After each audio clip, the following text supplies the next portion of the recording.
Very thrilled for this session to share ideas and also at future work as the topic said, and how we can really embrace this embrace this collaboration of technologies and the skills and the future works.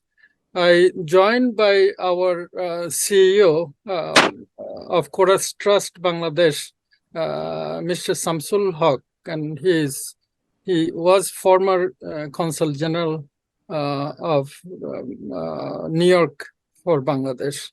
And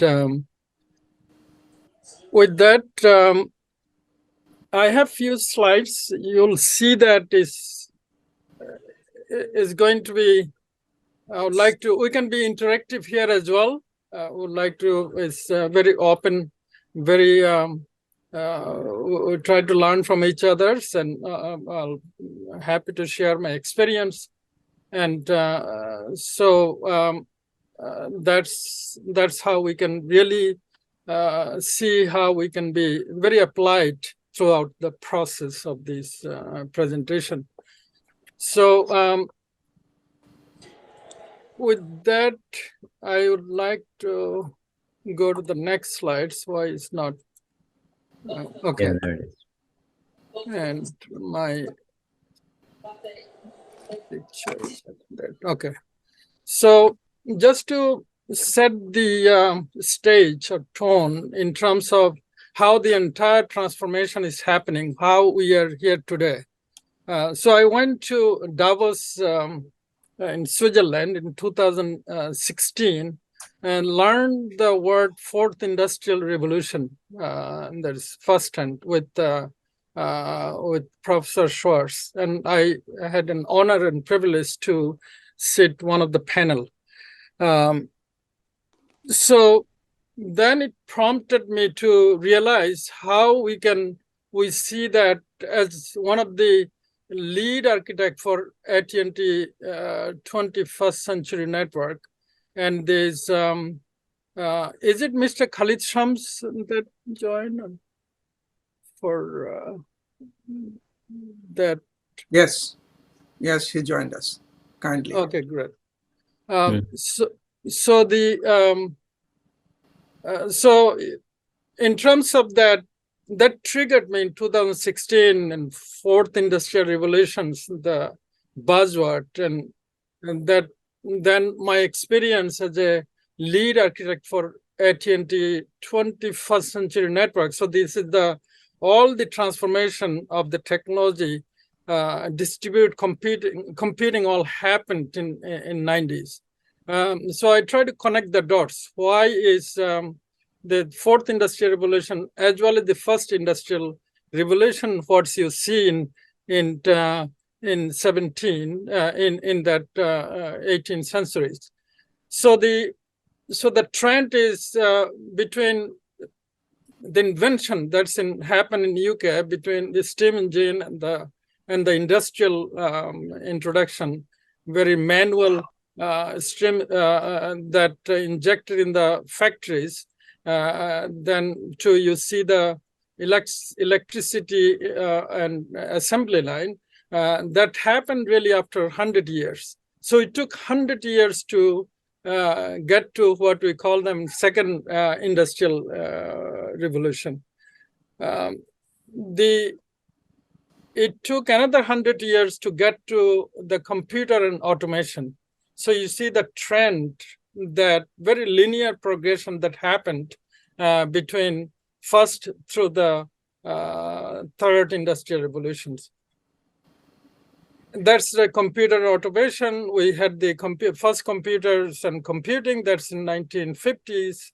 And then the entire things evolved slowly, what we see. Then you see the exponential growth in this, from the linear to exponential growth in 1980 and towards today.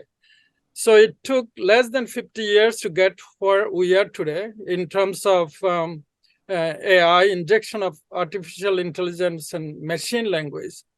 So that's the trend of that, how we can human and machine collaboration happened throughout the centuries, and what we are facing today. So you see that that's the driving force that we are facing today, and that's how we trigger to future of works. What the future works that the lifestyles of our meaning to us. And with that, I would like to go to the second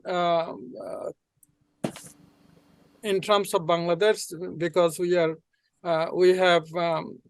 would like to see how we can collaborate with the Bangladesh, some of the data I captured, as well as how it's over 165 million people, and the major demography over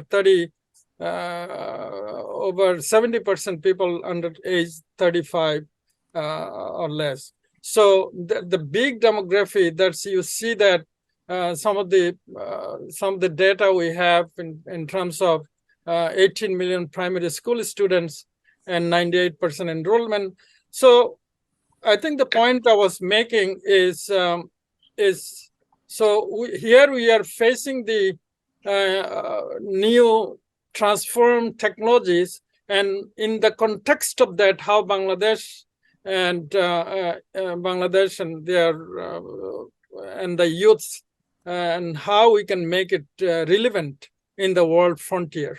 So the youths that the big number of youths we have in Bangladesh, and the skill sets they have, and how they can be relevant players for the in the global frontiers. That's what I would like to focus on that. So I just wanted to highlight that also in context of industrial revolutions and skill set that we have, and how it relates to Bangladesh population, also in the world frontier, because the framework that I presented in 2019 in Vatican, and that's really how we can we in the Bangladesh and other emerging countries, including African countries, becoming relevant with the future works. With that, some of the drivers of the future works. So you see that we all heard of Internet of Things. Internet of Things can be anything, any device. It's through the hardwares, and as you can see, whether it's medical device, whether it's buildings, homes, security device. These are all part of the injecting IP address into this into the device. So that has become the Internet of Things. So it's connected with the world. And even the phone that I have, iPhone, that's also the Internet of Things. And these the other drivers, cognitive systems. So you see that even we Sri in the iPhone, we command that, hey Sri, give me some of the fine dining locations in this area. So these are all part of the system, cognitive system. Or we've been in the industry, technology service industry. So I was looking for some in the competitive landscape, give us from 100 to 200 million dollar revenue company with the cybersecurity practice, gave us top 20 companies from this area. So they come up with the list, and these are all part of the cognition systems. Again, these are all drivers for the future work, and I'll try to connect that way. Pervasive robotics is, again, this is as it says, and drones and and especially in the medical technology, in the hospitality, that's it all happening today. 3D printing, another drivers. It's amazing what is going on in 3D printing in terms of is from the building, the construction, as well as from the all the even medical vertical, pharmaceutical vertical. 3D printing is another very major drivers in the future works, and the application very cost effectively. We can Dr. Sufyan Khandakar can relate to that. Any kind of architecture now we can build. Architect used to cost $100,000 is only costing $5,000, and in a very time effective way. So these are happening. That's only in the civil construction architecture area, but that's being applied for any verticals. Natural interfaces is as it says, is anything that, especially in the medical technologies, is touched on, and any kind of speech therapy that is happening. That's the interface with the natural where we can, even with the remote control, that is interfacing with this is happening in the remote control. We have a computing device, it can do many things.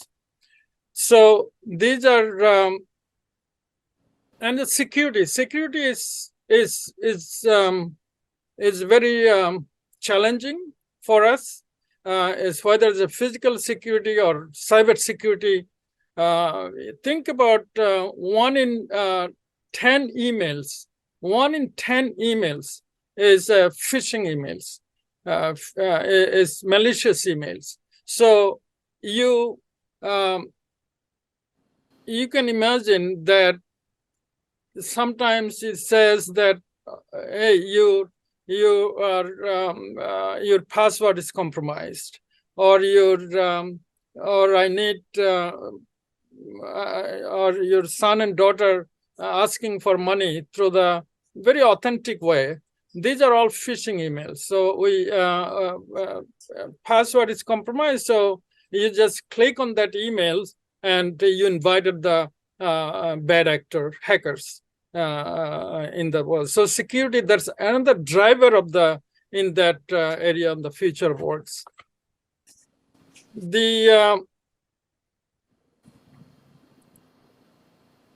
Some of the data points, as I mentioned, I was worked between AT&T and all the company bought by AT&T 11 years in this telecom world. And all the analog phones and dial tones, and as well as all the infrastructure used to have like entire floors to provide 100,000 subscribers. Now it's happening only one rack. One rack is going to have happening. It's 1 million subscribers. So you see, those skills is gone from the face of the earth. It's literally gone. And those days, even 100 million to get the 100,000 subscribers, it takes 10 years, 15 years. Now you can see that 10 million, 20 million subscribers, if you think of Twitter and Google or any YouTube, so to get those subscribers, it takes a matter of years or months. So that's another driving force. Some of the things that we are dealing with, this reality, embracing this new transformed technology with this. Why do we need the skill sets? What we call them future works. And these are a little bit older data, but it's almost, we did some analysis. I'm working with the European Parliament as well as Vatican. So this data is very much close to what we see here. So you can see 65% of students entering primary school or elementary school today, they'll end up with that job that don't yet exist. So think about that. And these are these from the WEF, World Economic Forum. 50 the between human and machine interaction and how much being done by machine or human, the numbers can be adjusted, but you see the trend is happening. And the employees, we see that employees, majority of employees, they need to learn new things every single day. And that's is happening. We call reskilling or upskillings. Sorry, may I interrupt? Can you put put it on presentation mode? If you look at the lower right-hand corner, then it'll be Sure. Excellent. Thank you. Thank you. Sure. So these are some of the numbers that that is a trend is happening between reskilling, upskilling. So the existing employees and the new employees and the workforce in this competitive landscape. With this is what I presented in Vatican in 2019, and they created a workforce task force, and we've been this is the evolving framework. So very much this is we are working with the equity and inclusion. So we have over 50% or close to 50% women and men, over 7 billion people. We have rich countries, emerging countries, or poor countries. We have, so you see the demography. You have the skilled workforce and non-skilled workforce. So these, how we can make it more closer or reduce the digital gap. That is what we have in working with the Vatican in terms of how we can really in the global aspect provide skill sets, relevant skill sets to in the globally. So so it's and also you see that there are 17 SDG UN from the UN. So we map it out, those SDGs with our different in our framework. How, why, and when we need to inject the STEM education with the future works, and also some of the work, all the skills got obsolete today, even including my skill sets, and some of the transform skill sets that's happening with the machine and collaborative tools with the AI and robotics, as well as the in the computing sides, and also injecting skills, ICT skill to non-ICT sector. That's the trend is going to happen. So that means no matter is a restaurant or is a Microsoft or Google or General Electric, they all need to inject the ICT.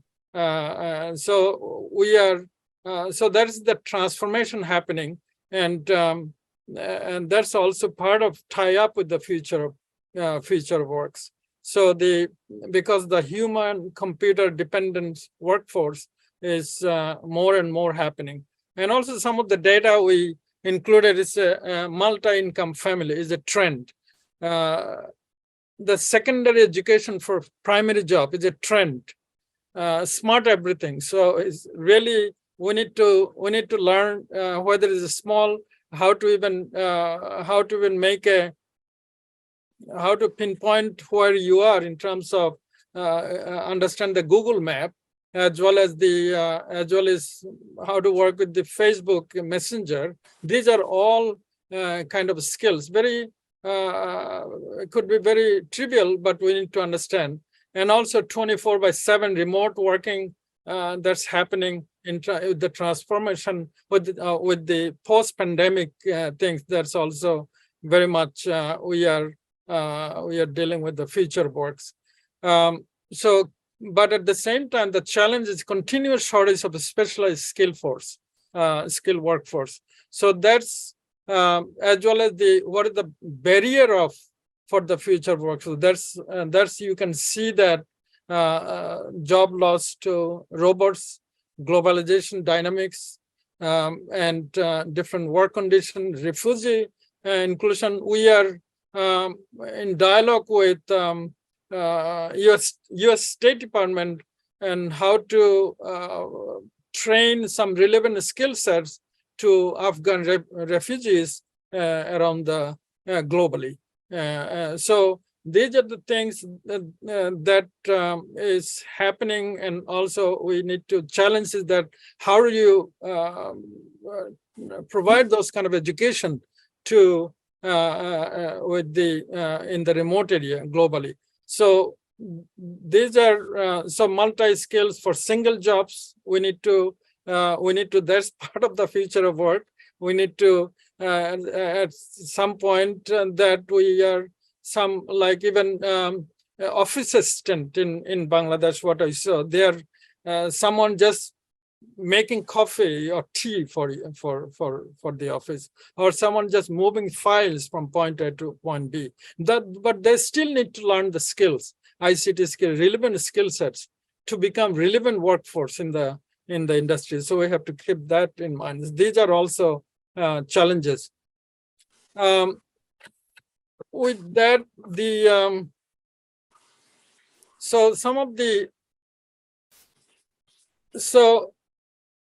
in the Bangladesh context, I'm kind of sharing those with you along the way.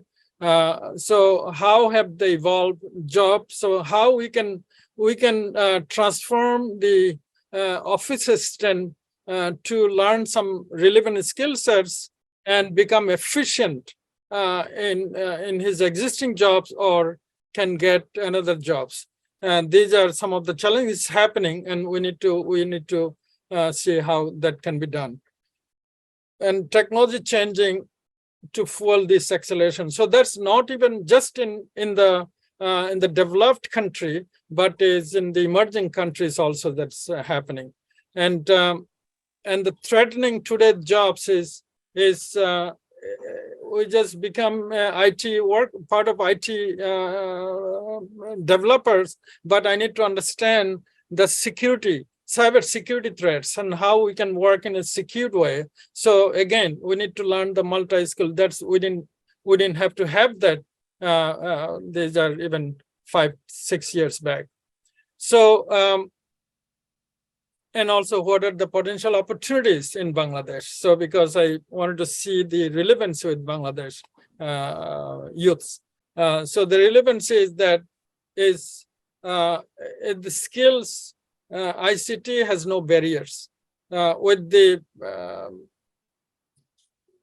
we are thankful to Digital Bangladesh initiative is the because of that they are ahead of many countries, with the many emerging countries that in Bangladesh in terms of infrastructure advancement, as well as other infrastructure at the last mile. The last mile is very critical.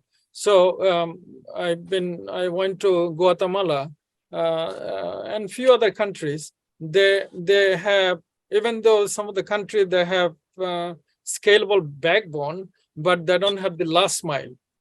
So what Bangladesh government is doing with the access to information initiative, they are very much focused on the last mile, as well as they have the separated telecom and ICT ministry. So that's really expedite the process, and in terms of infrastructure and application developments, what I see that. But it's an evolving process. It's still is a long way to go.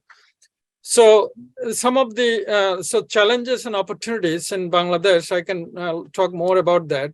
And I guess in terms of the world, and this is we present in Vatican because it's we had to take the world view about the diversity and inclusion, rich and poor countries in emerging countries. And what happened is what we found out is the relevancy is very critical for that because of the in the US, we've been here and for decades, we have access to smart devices, access to very robust internet, access to smartphones and all kind of IoT devices, which in other parts of the world, they don't have it. So how we can really make it more robust is through the skills. There's the somehow they have to have access to the internet. Today over 5 billion users today, they've been browsing the internet, and mostly to the mobile devices, smartphones. So how do we really make the world workforce or that individualized workforce can become a global workforce with the new skill sets and the relevant skill sets, and so they can change their lifestyles. This is something in terms of relevant skill sets that we founded the Chorus Trust back in 2014 with that in mind, the relevancy to provide the relevant skill sets. It could be trivial, just designing a logo or web designs. So that's what we happening there. In terms of so the future works is what I did personally, since we all are fortunate to have sitting here in the most advanced countries in the world on the face of the planet, and access to all technologies. I myself work from background like advanced telecommunications company, AT&T. So I was quickly able to relate the relevancy, what is missing in Bangladesh or any other countries in the world, emerging countries. What we're doing, we are not teaching them artificial intelligence or distributed computing or a very advanced coding, which we have capacity, but we thought that no, we need to how we can make the 12th grader or the youths he graduated from universities and he doesn't have the job. He's looking for the job. It takes about 5 to 6 years in Bangladesh to get any job. It can be office assistant to clerical to banking job. It takes 5 to 7 years on an average to one graduate who graduated from universities. So you see the challenge there. So what we are doing with this with the future, so that's what I was connecting with the future work. So future works is not really just distributed computing or blockchain or artificial intelligence, is to make it relevant with this with the youths that we have around the globe, and teaching them relevant skill sets, and they can quickly become part of global workforce. That's what happened in Bangladesh. It's kind of revolution with the Chorus Trust. I'm here not to really obviously give you that speech on the Chorus Trust, but is an amazing example that is we are changing people's life one at a time with the teaching that relevant skill set, because it's working, and the methodology is working over 8 years, and over hundreds of thousands of students. They're taking course from 3 weeks to 3 months or sometimes 6 months and becoming a part of the global workforce. So future work is for really learning these new skill sets, embracing these skill sets and relevant skill sets, and become relevant in the world for our future, for this generation and for next generation. So that's the future work. So with that, I would like to happy to have open discussions, and Faisal and Anis Bhai, so we can open the floor.